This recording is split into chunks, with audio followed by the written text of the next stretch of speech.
ازيكم يا حبايبي؟ يا رب تكونوا بخير. انا مس فدوى الديب، ودي قناة أزأز انجليزي. والنهاردة هنبدأ اهم حاجة في قناتنا، وهي سلسلة التأسيس اللي على اساسها كلها بتبدأ.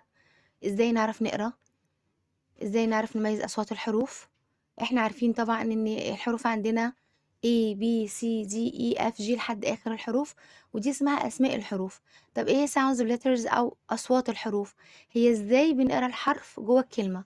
وده ان شاء الله اللي هناخده النهارده، وده اول فيديو في سلسلة التأسيس بتاعتنا.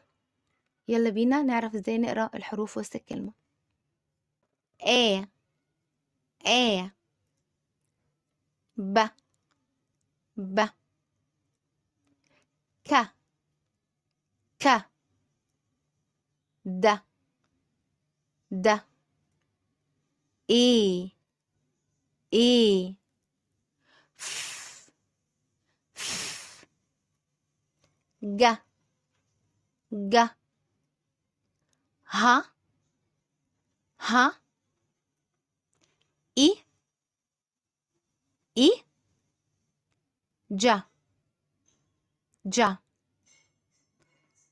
ك ك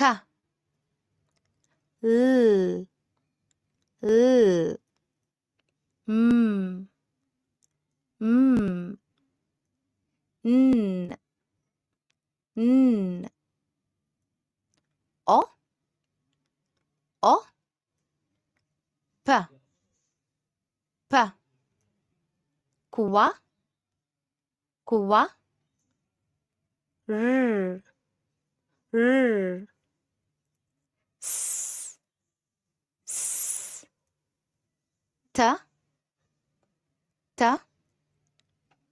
أ أ v v و و كس كس ي ي ز ز. كده خلصنا أصوات الحروف، أول وأهم سلمة في قرايتنا يا حلوين.